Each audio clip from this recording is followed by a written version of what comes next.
me, yes, the one and only Paul Franz, welcoming you to Star Fleet Universe On Call. And tonight we have Doug. Say hi, Doug. Hi, Doug. And we have me. Hi. And that's about it for this evening, at least the people that actually are here. So, and bring up my trusty stream manager so I can see what the world's going on. So I can go, so click on people and go, you're banned. Obviously, if you want to join us in the Twitch chat room, feel free. It's twitch.tv/SFU on call for those of you who are listening to this after the fact. Obviously, if you're already in the Twitch channel, you already know.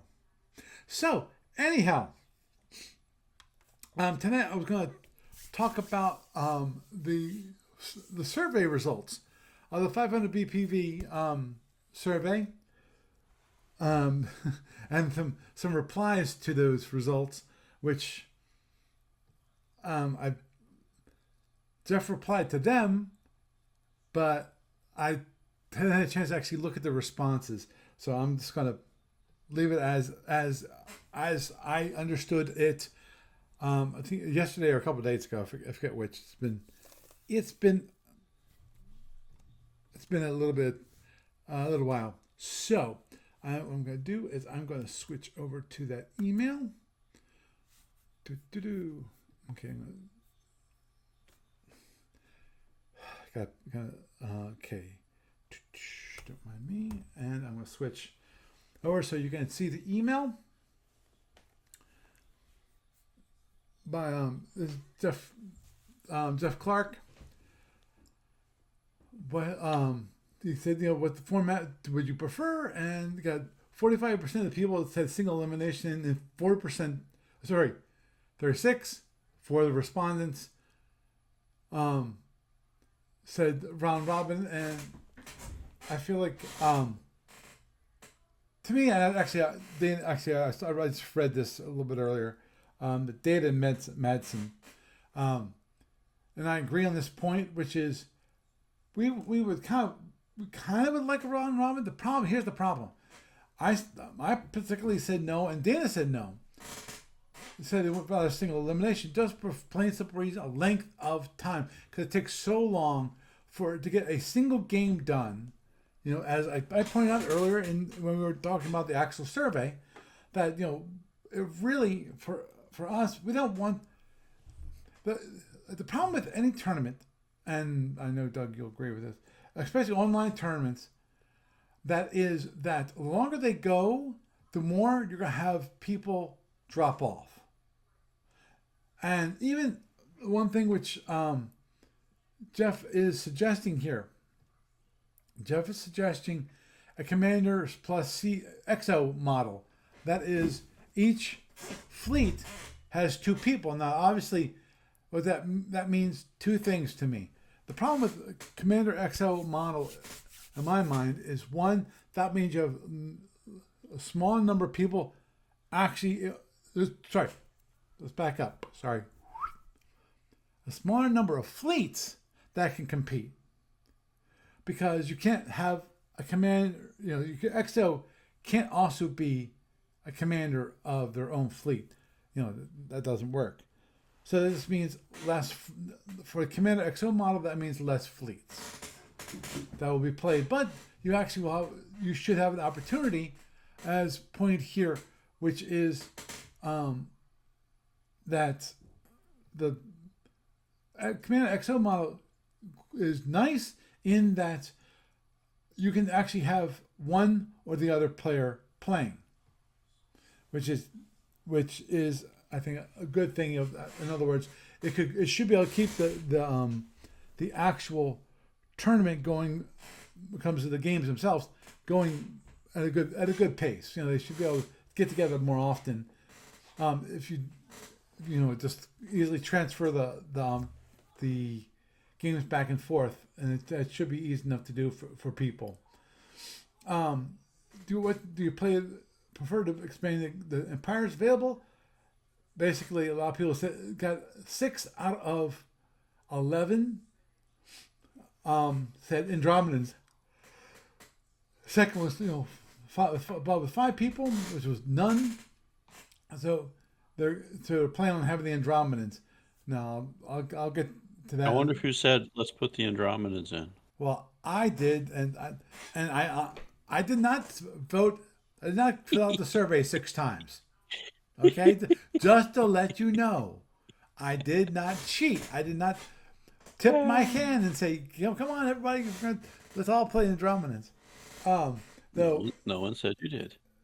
It's but okay. see, here's the thing is, which and Geoff replied to these guys, which is both Frank and Ted both say, no andros. But here's the thing.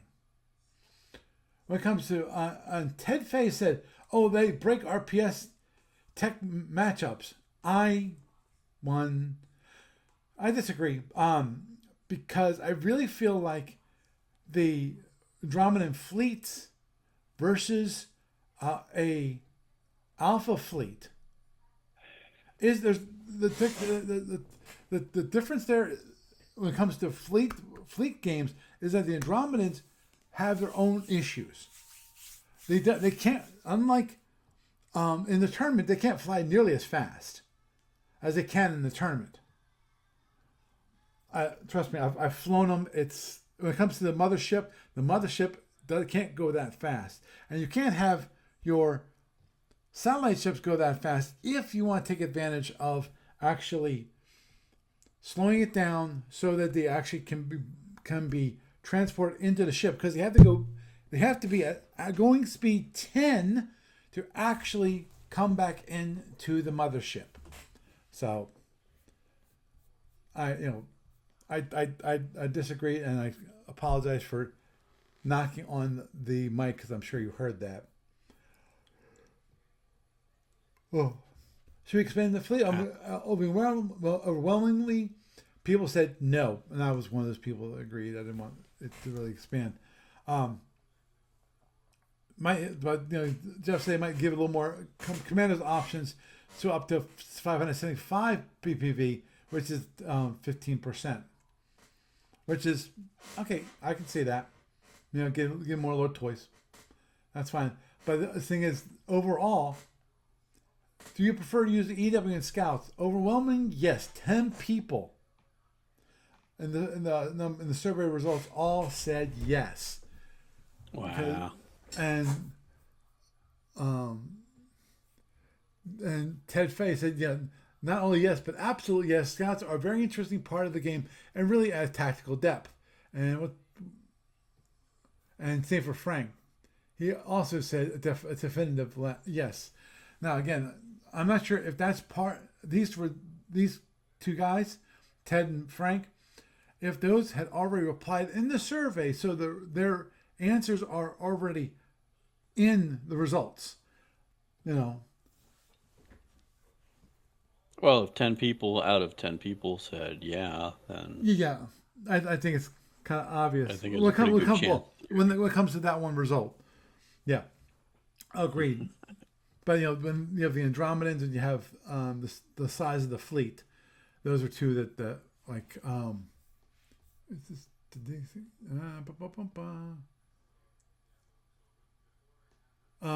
Frank would like a fleet of a larger fleet, the 600 plus 20 commanders, 20% commanders option, and Ted would like to have it up to 750. Now, again, as I mentioned before, when it comes to the size of the fleets, Dana also said they would actually they like large fleets. Problem, again, as Dana pointed out, which is the problem with large fleets is they're large fleets, which means it takes longer for those games to complete. The next key, which was, shall we allow conjectural prototype or other non-standard? Pretty good margin. I said no. That's 7 people.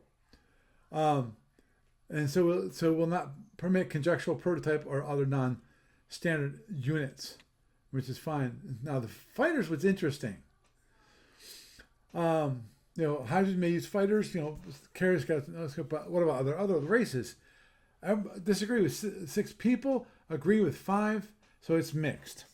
So basically, it's like only a little more than 50%, just like back in the Andromedans.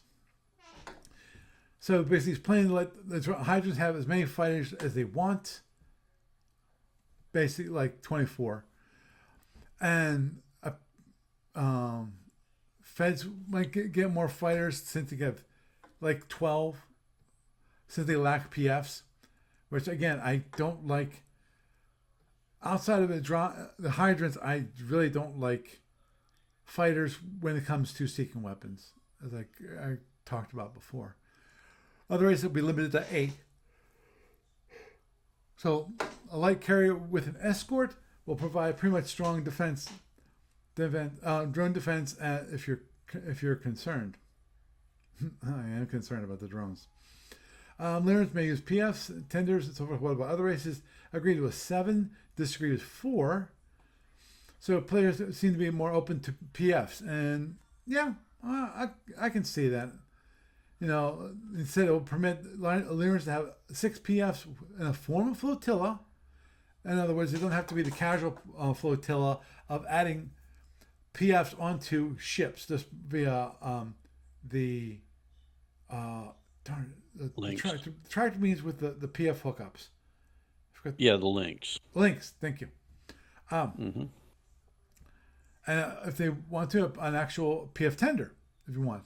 And other races will be permitted to take up to 4 casual PFs. And your service for PFs for all races will be harmonized so Gorns and Romulans can take casual PFs just like the Zinnies and the Hydrons.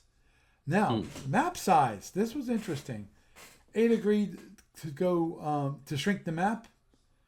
Disagree with 3. So basically, we'll be shrinking the map. Average preferred size in the communication and comments was 3,122 hexes. So we're talking basically a 48 by 66 hexes. So not down to the 30 by 42, but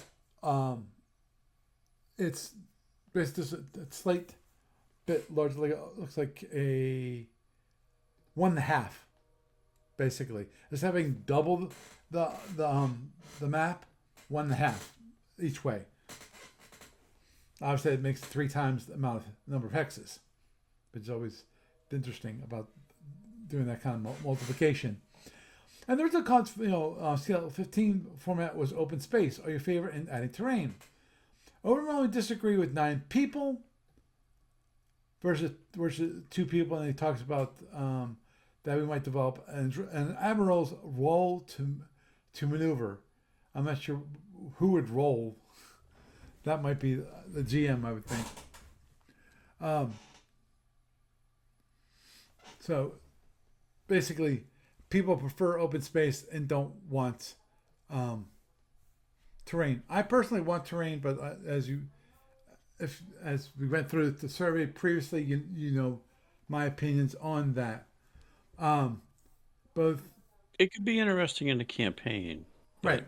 For this, it could be too detrimental for some. Mm-hmm. Well, and as Tefe pointed out, it's like no terrain.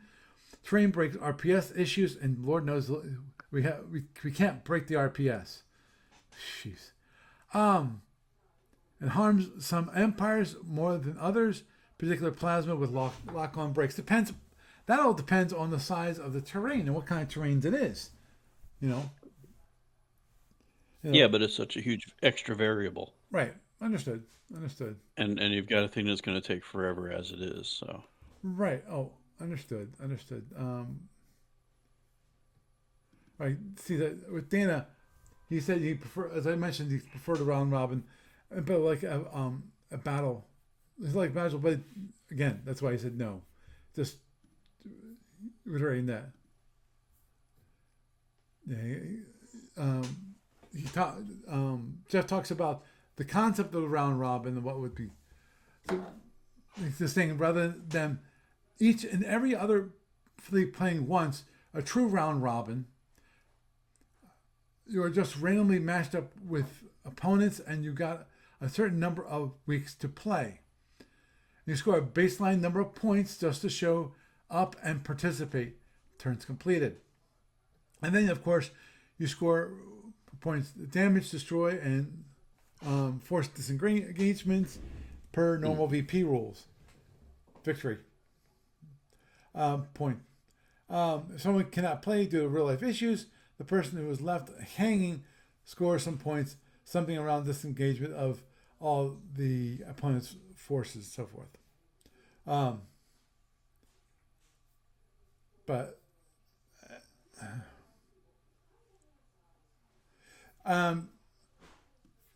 saying the BBS is down, my guess the BBS is up. You just have to fix the protocol. That's always a fun thing.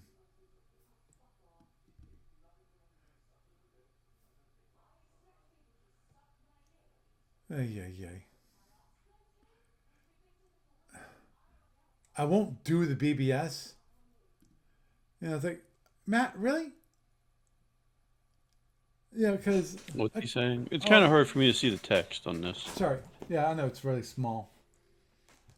But what's he basically he summarized? He just says he won't do the BBS. And my only issue with not, quote unquote, doing the BBS, i.e. they won't respond or post on the BBS. Where do you expect to have conversations?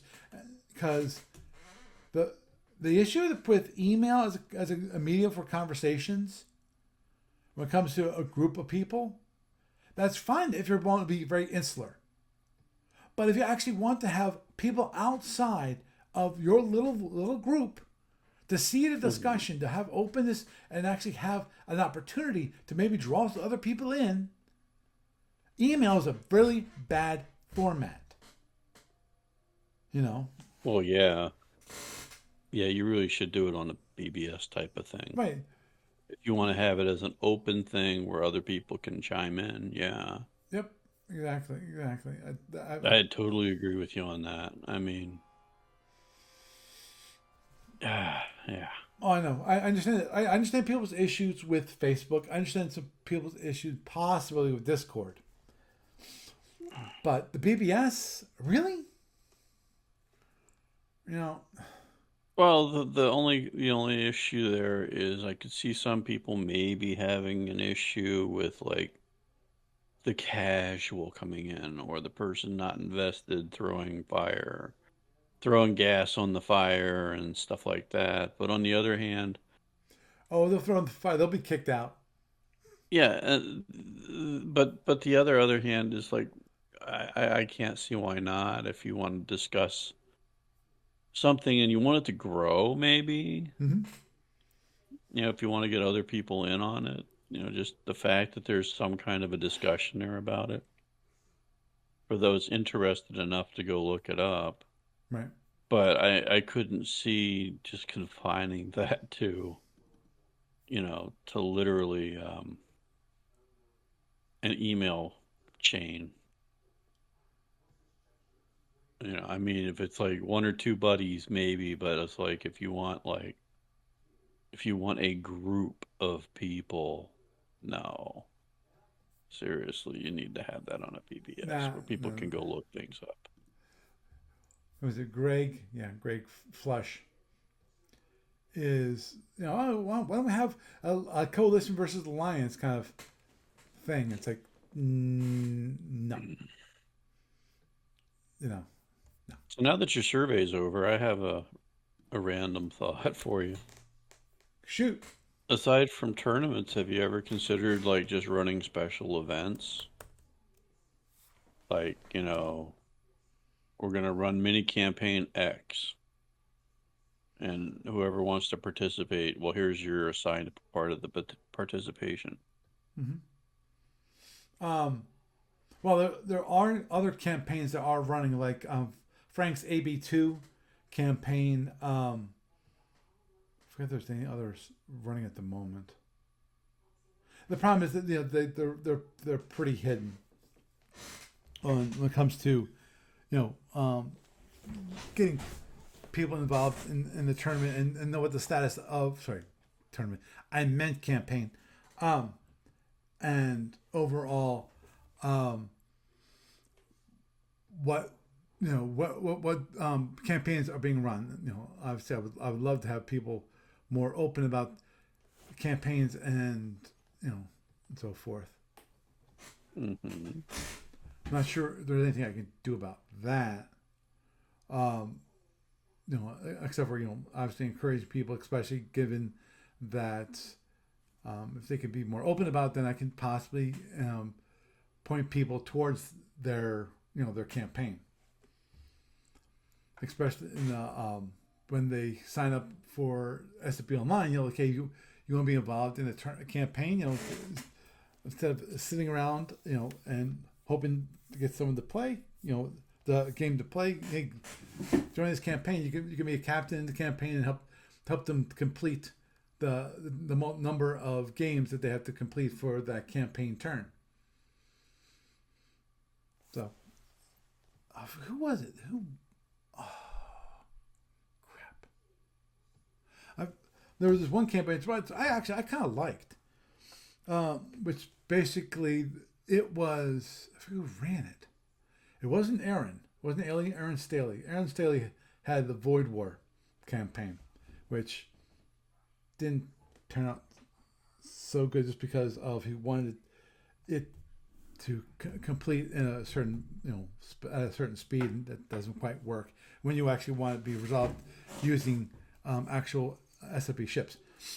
It was another campaign, but basically you were going through warp holes between, you go to this one system and then you have warp connections to other places where then you might meet up with other fleets combat, and there are certain rules when it comes to if you defeated the person and so forth. I think you might have owned that particular spot and so forth, but no one knew how each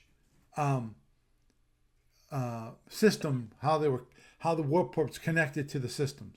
It was kind of one of those things that you had to figure out.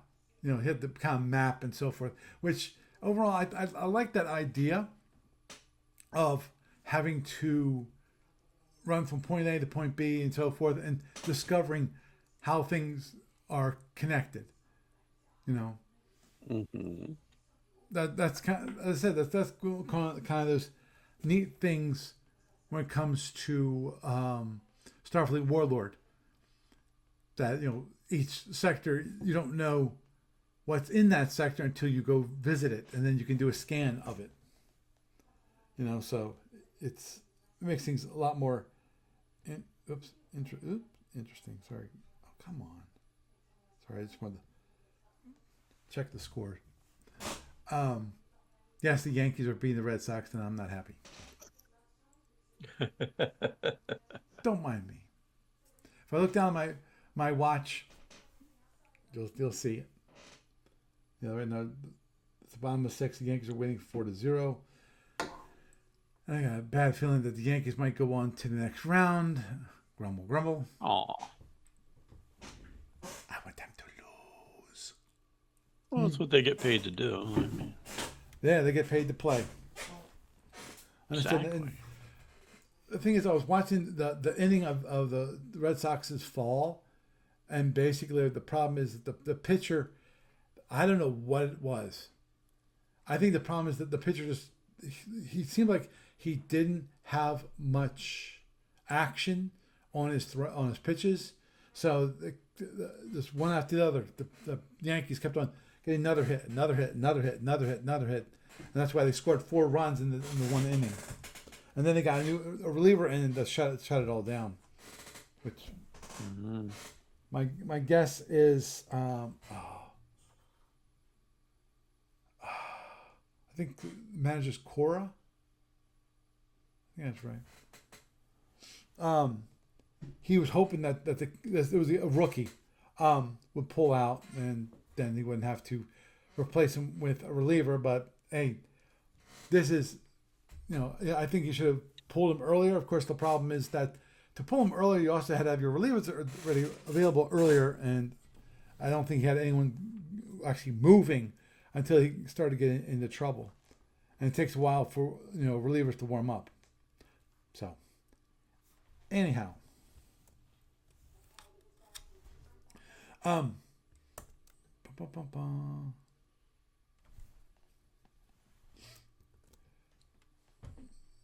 just thinking for a moment.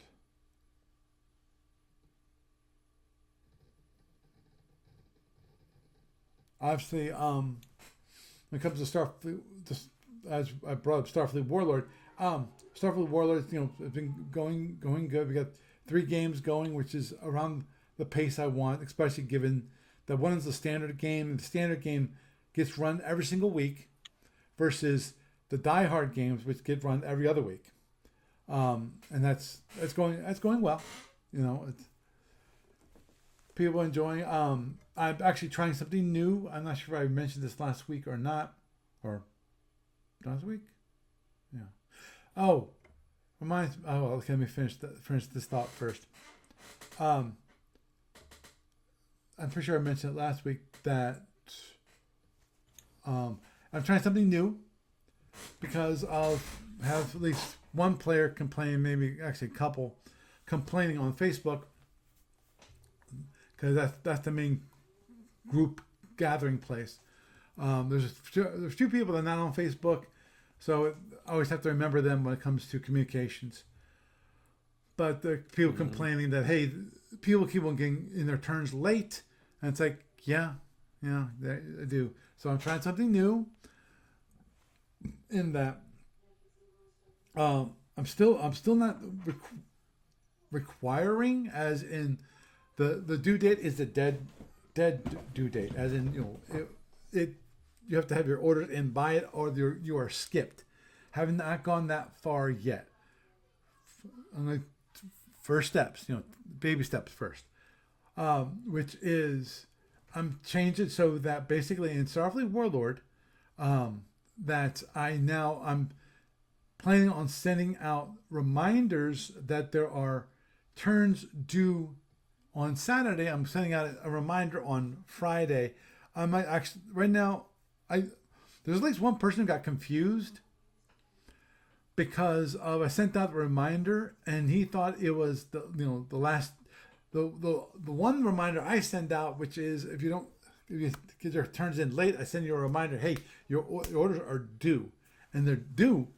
That they were due like today, but I'll give you a leeway until tomorrow, and then I'll have to skip your turn. He got confused by that. That it's like, hey, and the only reason in my mind that he got confused is because he didn't read the whole entire email. Let's do something real quick. Which one? Bring up. And that was. Look at this, which is okay. Yeah. This is what the reminder said.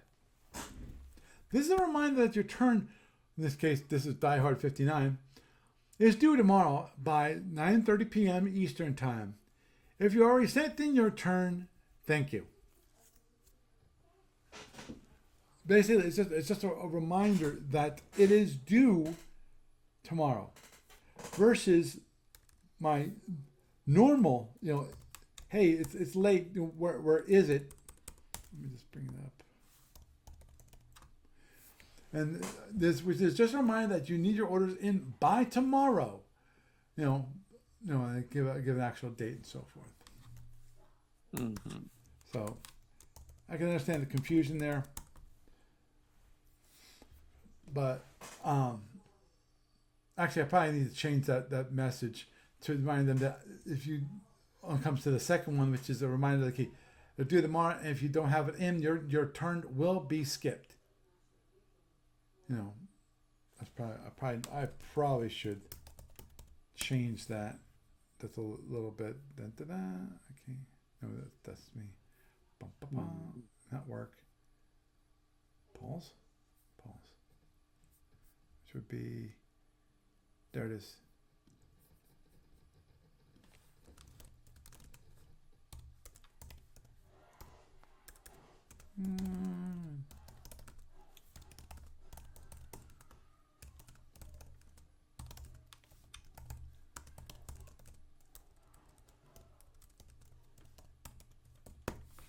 There. Well, because it's something simple and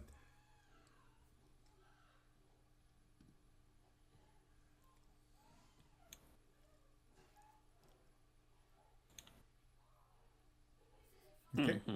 There. Just a quick little thing. Okay. Yep. Yeah, Star Fleet Warlord, we had a minor issue for 2 turns for Die Hard 59. Because the previous game, we turned off EVs. Events. So the players could not select their events, and no events were occurring. So in that case, there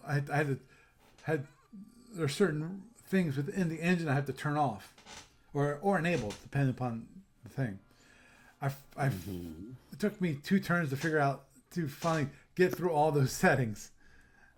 And in the meantime, I had to run 2 of the events, special events, by hand, which is always problematic. It worked out pretty well. Pretty well.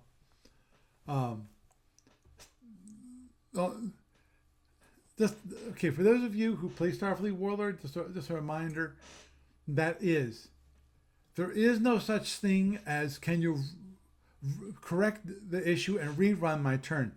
No, I cannot. There is no way. So if you make an error, you're done. Well, no. It's in there. No. Is that it? Well, actually, okay. When it comes to Warlord, there's 2 things. There's GM-related error, and then there's player-related error. Player-related error, 9 times out of 10, possibly even 99 out of 100, I will not change it because it was your mistake. Not mine, Right. Your mistake. And I expect that you've read the rules and so forth.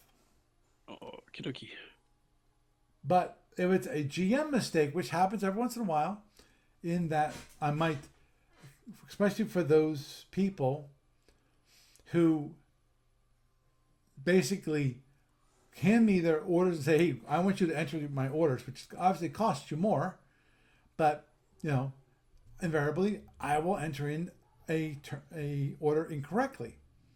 And that happens. And when it comes to GM orders, I cannot rerun that turn with the correction in place. I can't even, if I happen to back it up at the beginning of the turn, I might be able to rerun everybody's turns. But I'm not going to do that for a single player. The only time that I might do that is in the case of one thing which I did not realize, which is that order matters a lot for people in Starfleet Warlord. And I accidentally ran something out of order, and I got 2 people got upset so much so that I had to restart the whole game all over again.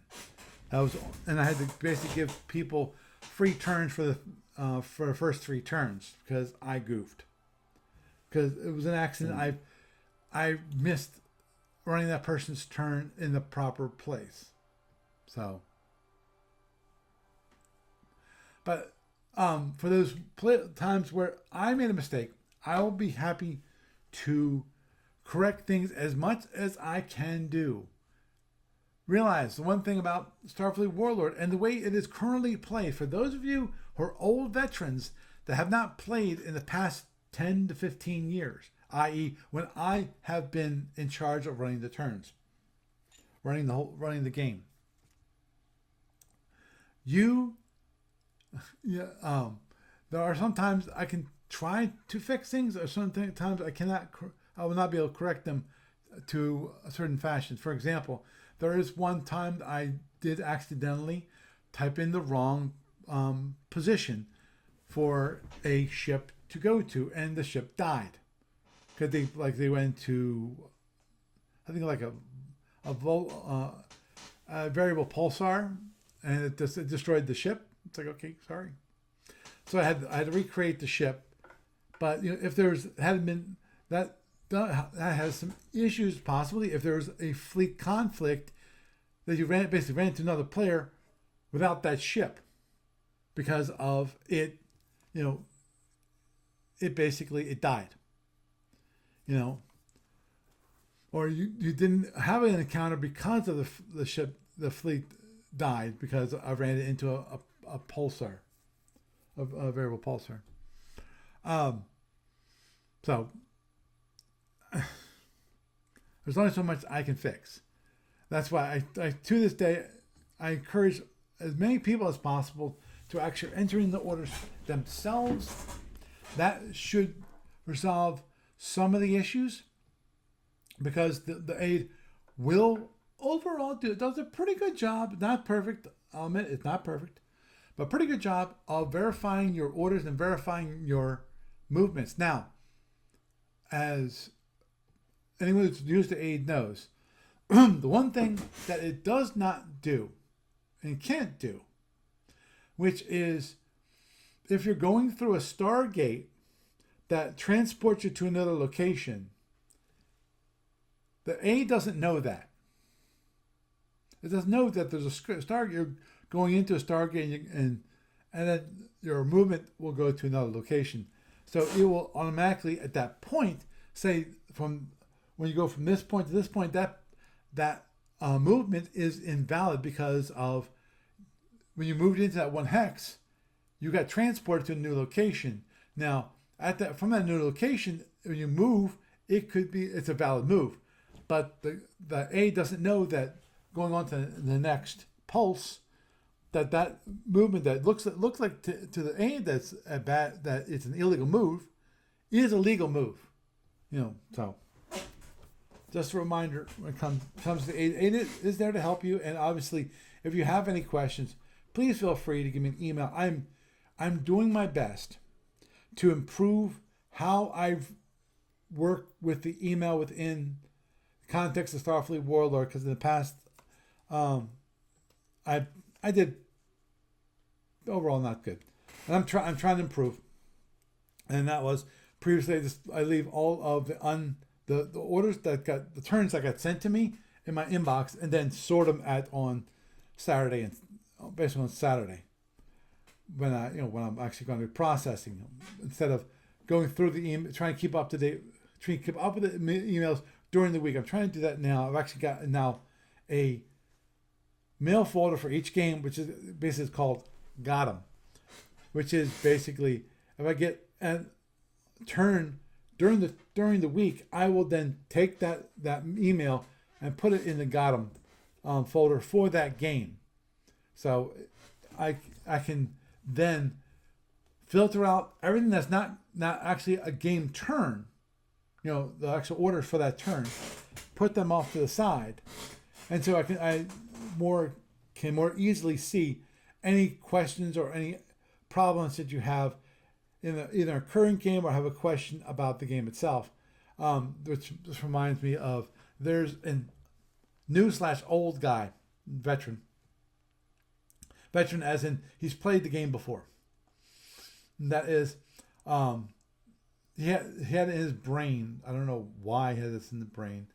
Maybe he should have actually reviewed the rules. There's something called in Star Fleet Warlord called a logistics base. Well, a logistics base actually is a unit. Now, for some reason, I'm not sure, this might have been like this in the past, and he just remembered that. Because I don't know how the rules were different in the past. I don't. I know what they were as of what Bruce Gall gave me the rules and said, here, these are the rules.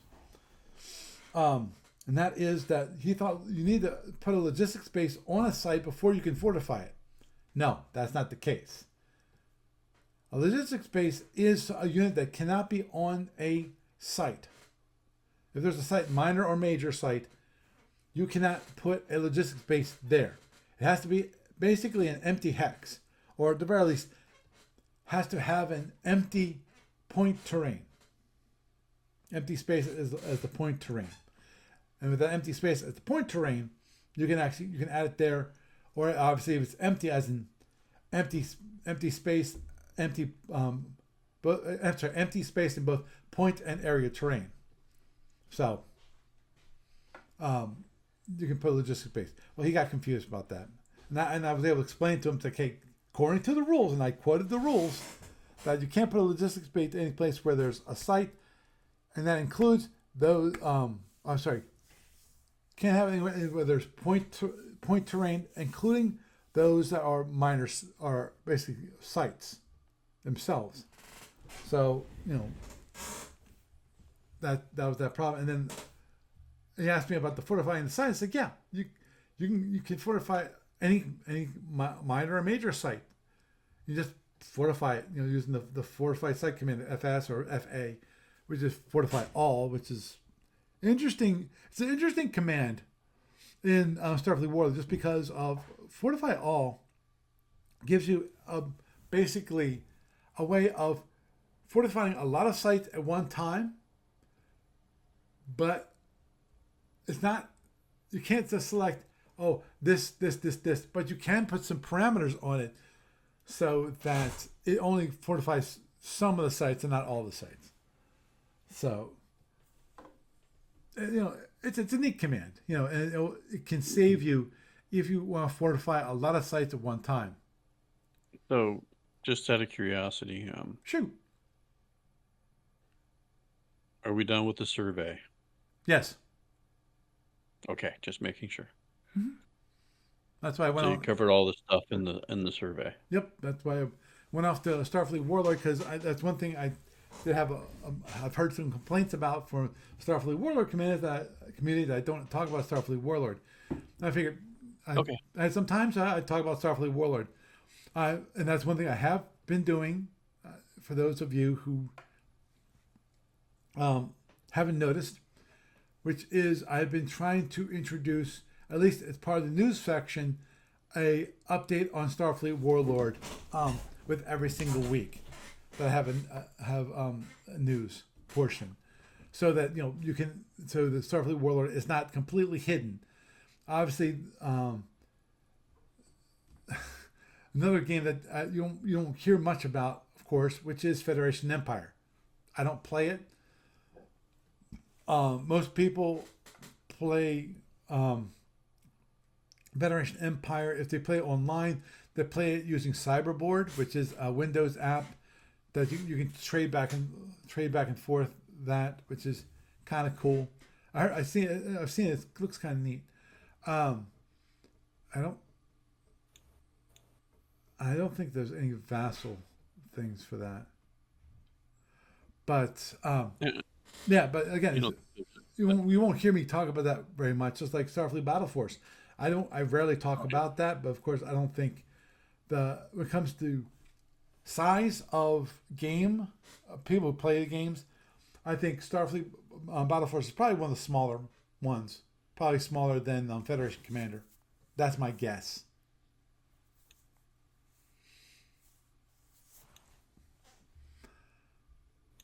Of course, that'd be interesting to have a tournament of that could be done. But yeah, so just a reminder if you've not listened to the news portion, which is I will not be doing a podcast next week. I'm going to be on a vacation. I'm heading up north to a Little Pine State Park up here in Pennsylvania. If you live up near Tioga County or Lacoma, is that it? I think it begins with an L. Lycoming? I think it might like Lycoming or Lacoma. Lycoming. Lycoming, I think. Lycoim. Yeah, Lycoming. Yeah. County. Mm-hmm. That's where you'll find me. So if you want to stop by, you can find me. I really originally wanted to go all the way out to Kettle Creek State Park, which is farther west and farther north. But I couldn't find a good camping spot. They have what's called the only one that's available at Kettle Creek is what they call rustic.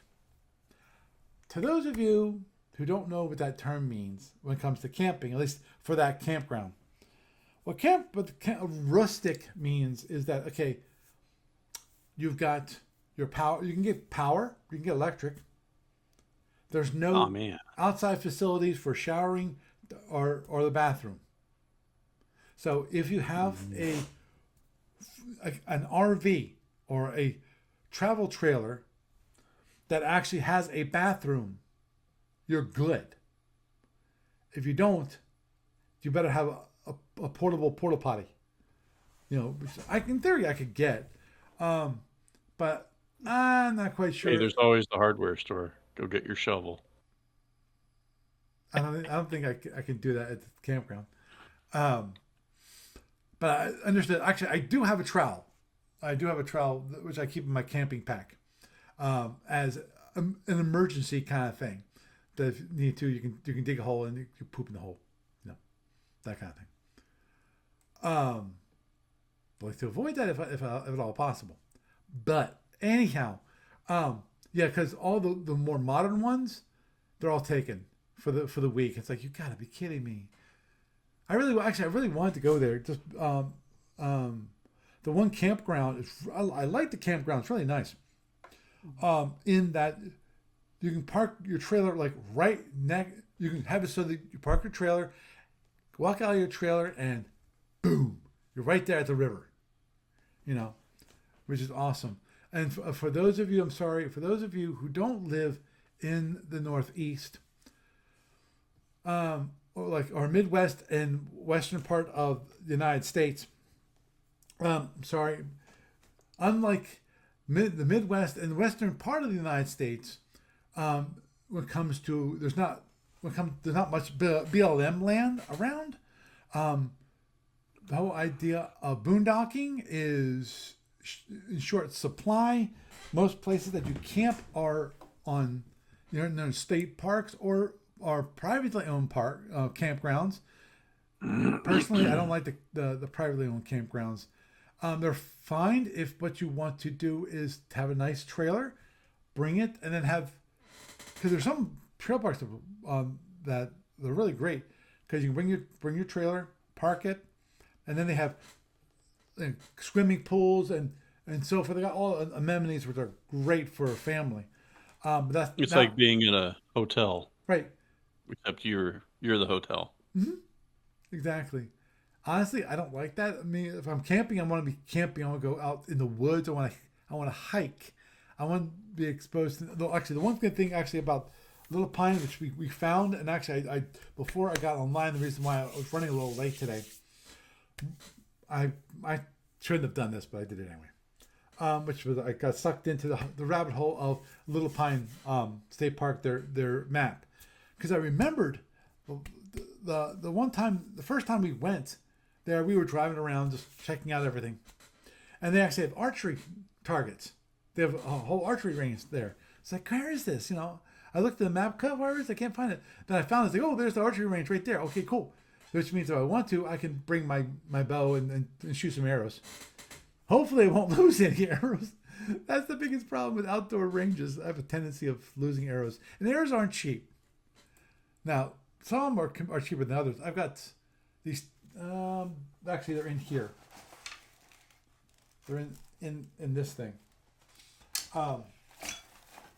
It's a survival bow. It's completely metal. It's like 400 pounds brawl weight. But what they have is what called takedown arrows. Basically, you can separate them and have them so that they only take up like this much space. They're nice and thin. They're nice. Problem, they're $20 for a single arrow. Wow. That ain't cheap. No, that's made for people with disposable income.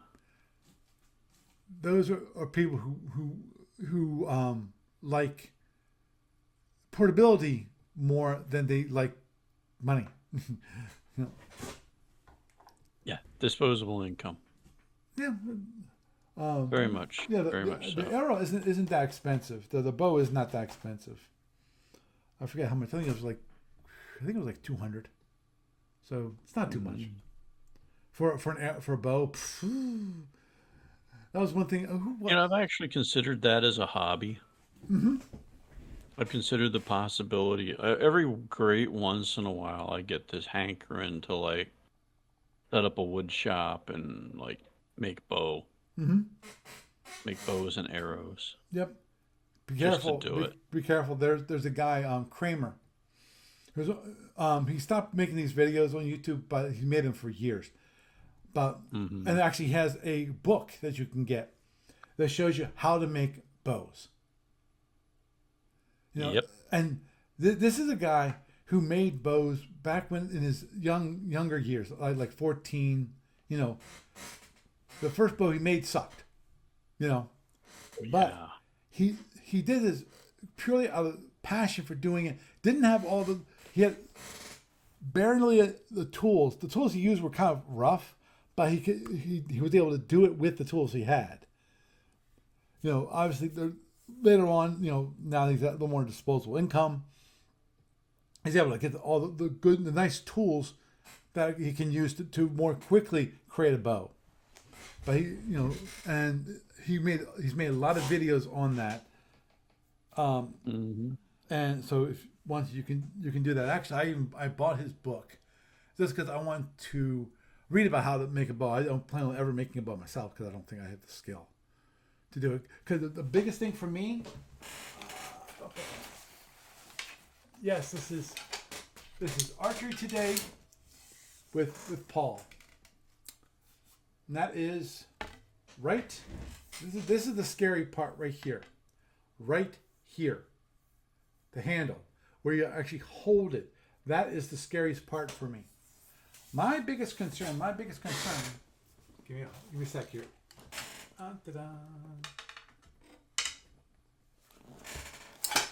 There. I got a couple of hooks on the wall so I can hang it up. But my biggest concern is that I will not create the proper form. You know, and that if I screw up the riser, you know, I got to start all over again if you screw up that part. If you make it too thin, if you don't make it smooth it out so it fits well in your hand, you know, that kind of thing. That's my biggest concern about making bows. Well, that's what practice is for. Understood. And most of the bows, obviously, you can make long bows. The one there's this is a takedown bow that I showed you guys. I like takedowns more. When it comes to creating bows, I'd say I would recommend doing a takedown bow myself. And here's the reason why versus a long bow. Now, if you really have a hankering to make a long bow, make a long bow. Because that's where your passion is, make it. My only concern, again, I'm cautious. You know, if I was to make a bow, I would make it a takedown bow like that. Because here's the one thing.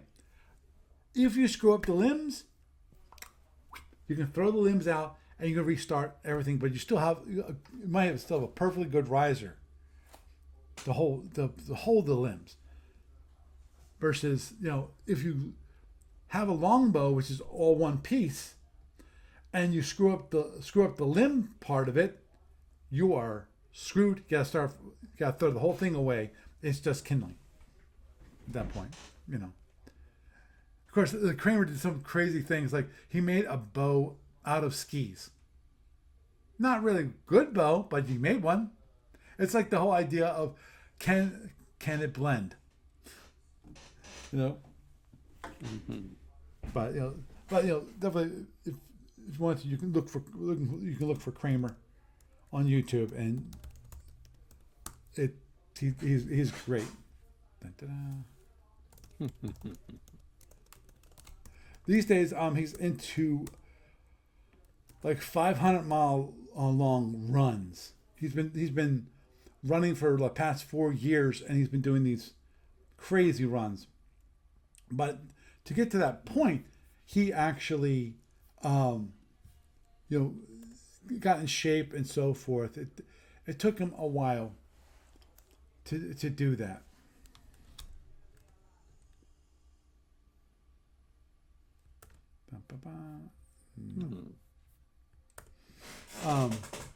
So, you know, but, you know, I actually, those videos, I still like to watch these videos about his running. In some cases, it's just nice to see the places where he goes. Because when it comes to YouTube videos, I'll be right back.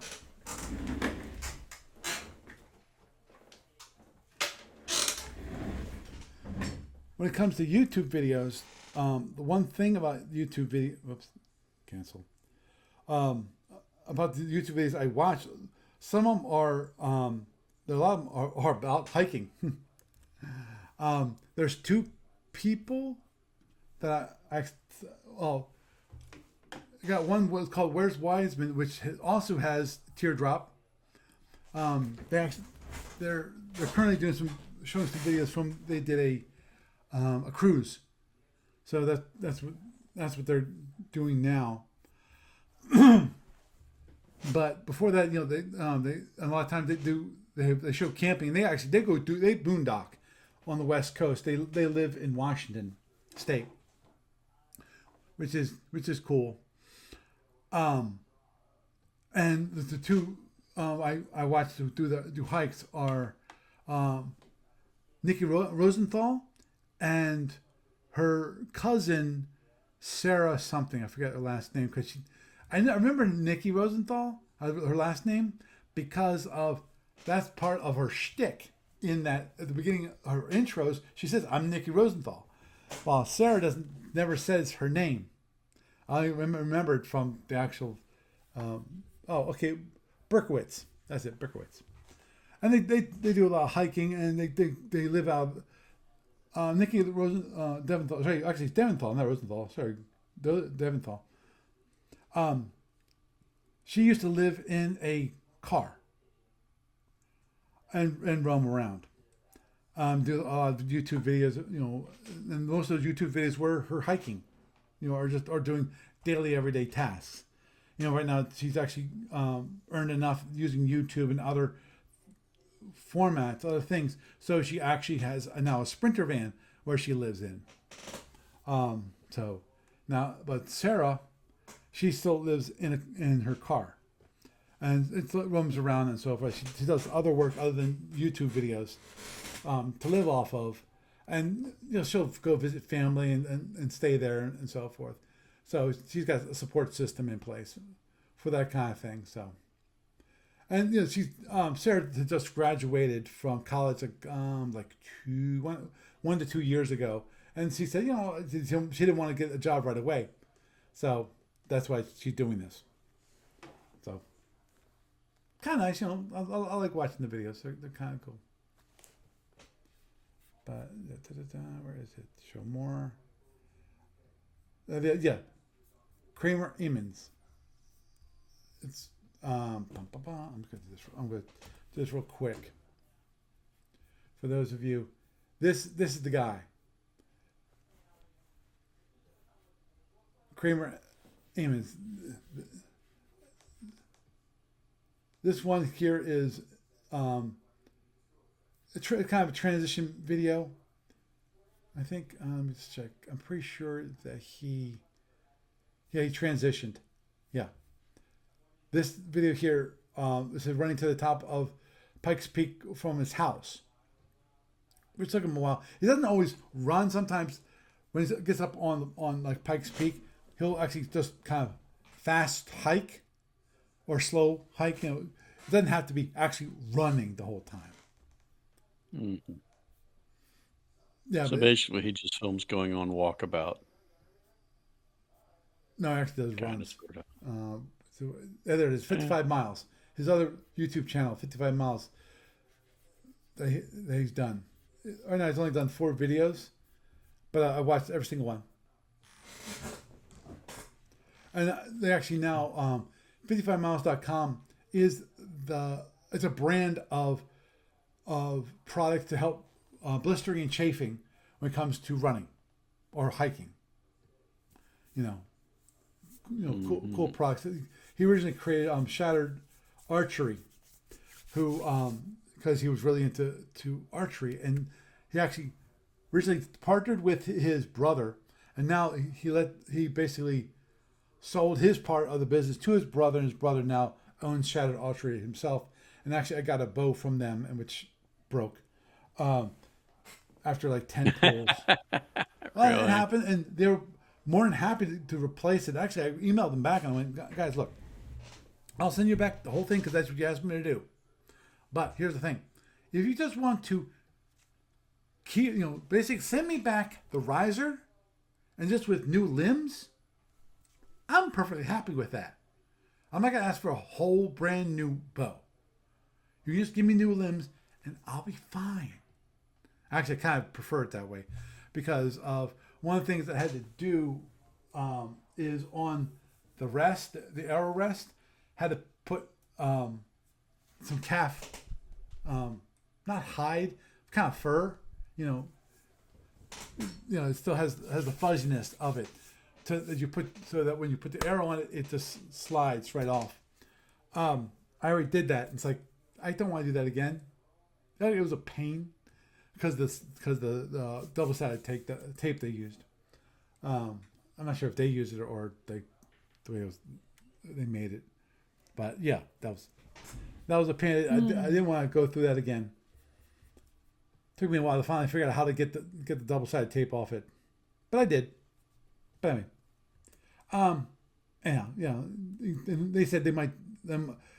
He said okay, and my assumption is that he's probably going to do exactly that. Which is, I said, great. I think why it broke is twofold. One, I think they sent me the wrong string, and I didn't check, because according to they sent a little card. I'm not sure if I have it. I think the card's like over there or something like that. And that is, it uses a 56-inch string. They gave me a 54. So that's more stress on the bow. That's number one. Number two, I'm a 30 versus a 28 when it comes to draw length. So obviously it's going to be put more strain on it. But I think there was actually a flaw. And that's one of the reasons I said, do you want me to send it back? Because in my mind, I would think they'd want it back, because they want to see, okay, why did it fail? Because they need to figure out why it failed to know how to prevent that on the next bow they make. That kind of thing. Well, if you had the wrong string on it, that put too much stress on it, that pretty much answers the question. Well, possibly. It's possible. I'm not an expert, so that's why I send it back to them so they can look at it. 54-inch for 54 will give it a lot more strain. I agree there, but the question is it too much strain to have it 54 versus 56? I don't know. Well, it did break. So yeah, well, that doesn't mean anything. That doesn't mean that's the cause. That might be a contributing factor, but anyway, okay. It could have been the grain of wood. It could have been anything. Right, exactly. The question is, was there a flaw in the wood that they went unnoticed, and that's why it broke? And then they can say, okay, here's what happened. I see. Here's the crack. That we didn't notice in time, and we actually used that piece of wood for creating the limb, and we shouldn't have done that. So they actually like this bow that I showed. They do have it is laminated. They have laminated. I don't know. I think it's fiberglass that they put on the outside. The core is I don't know what wood they used in the core, but they laminate it on the outside with, I think, some fiberglass. But anyhow, sorry, went down that rabbit hole pretty fast. Now, it doesn't take me long to do such a goofy thing as going down the archery rabbit hole. Oh, look, a squirrel. Yes. Squirrel running 50 miles an hour, and I'm chasing him with a 40 miles an hour motorcycle, So, anyhow, I think we'll wrap it up here with that. Again, as a reminder, there will be no podcast next week because I will be gone. I need a break. I need actually a vacation because I've had a very busy summer. That was something other than a vacation. While you're on vacation, think about July was just Gamers of Winter. Yeah. It's only around the corner. I know. I just, believe it or not, I was half tempted. I was like, half tempted. And the only reason I didn't do this was because I'm the only person home. I was half tempted to find a camp, a state park near Harrisburg, and bring the trailer and just park it there, and then sleep. Just drive to the state park, which would be closer than my house, and then drive, and then go back and forth that way. Which wouldn't be expensive. It's like $30 a night, is what usually campgrounds are. But doesn't that kind of defeat the purpose? If you're going to drive home, right? Agreed. Well, as I said, I had it as a thought, but then of course there's what big issue for me, which is I was the only person here. I thought one, I didn't have my truck, so I had to rent a car that actually had a tow hitch, which would be fine. But then I have the other issue, which is there's 5 cats I have to take care of. It's another reason why I had to definitely come all the way back home so I actually could feed the cats, make sure they had plenty of food, water, and change the cat litter and so forth. But anyhow, yes, of course, there's Gamers of Winter coming up in February, right? Yep. It's not even winter yet; it's fall, but prepare for it. Scheduled for the same venue. Yep. It's gonna be awesome. Love to see a bunch more people show up and do stuff. Same here, and just to let you know, guys, I will repeat what I did last time. I will be, hopefully I won't be using hopefully the internet will figure that out a little better for some people. Hopefully that'll be worked out before then. I thought it was very good for a first try. Yeah, agreed. We still got, I still have to get together with you for the camera mount thing. Yeah, we can build something. Right, exactly. That's why I said we have to get together about that. Obviously, that's not the case. We're not going to get together right now. But anyhow, yeah, I will repeat the stream from Gamers of Winter that I did for Gamers of Summer, and hopefully we'll get another person to volunteer to help demo a product, or hey, if you are a person who wants, hey, you want to be internet famous? I'm not sure you get internet famous, but if you want to play and have the game streamed live with me, I'd be happy to play you. Or hey, if you want to play your friend and have it streamed live, come to Gamers of Winter, and I'd be happy to have it all set up so you can stream it live. So I think that'd be great. I'm gonna do the same thing again, and learn as I learn our lessons from last time, and I think it definitely will be a better overall product. So anyway, we're gonna wrap up with that. Doug, it's been a pleasure having you around. Always great to have you. Always great to have you here. Well, thank you for having me on. Okay, well, you have a good night.